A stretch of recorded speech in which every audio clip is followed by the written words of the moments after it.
Hello my friends, and welcome to this video about SONY SCD-777ES. Those who follow my videos would know by now that I'm not a great fan of SACD players, and I many times promised myself not to work on them. But this is such a Byzantine design and build that I just could not resist. So let me start with the cover. That cover, which weighs about 5 kilos, which is, as much as some CD players, has this is a top loader, and the whole plate that you see, the Sony plate, that slides to the right. I've never seen that before, and there's a good reason why I haven't. This is the mechanism behind it. All that was done so it will slide, market differentiation.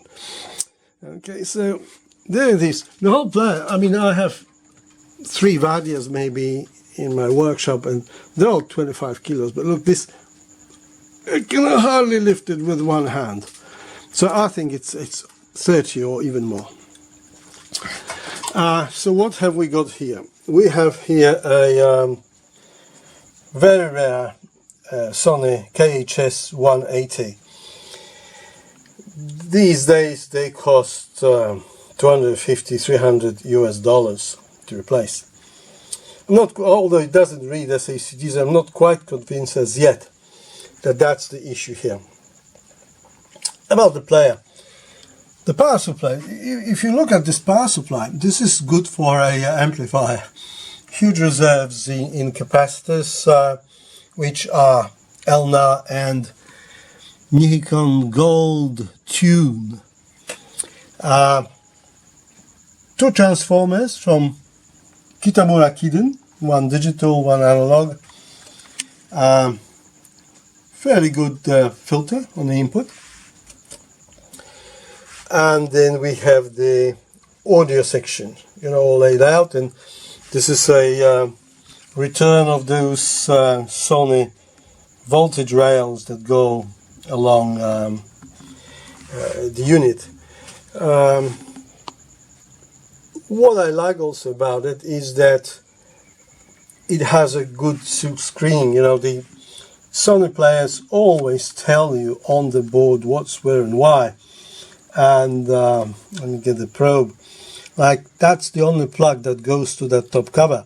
But in here you have a couple of lands that tell you loading assembly, short land.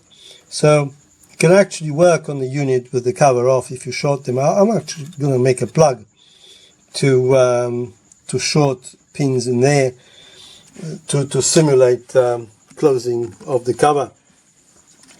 Those who like pucks, so here it is, fairly heavy, goes sort of in there. So it is a decent player. It will cost money to fix, but it certainly appears to be worth it.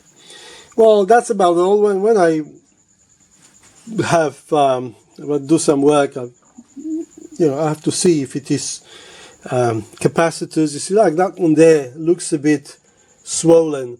So I'll see if it's the capacitors that stop reading of SACDs. Although it has read some, but not all of them. I don't know. Well, I'll have a poke around and see what's going on, and then I'll put it back together, and you'll see how the tray and loading works. Well, that's all for now, and till the next one. Bye bye.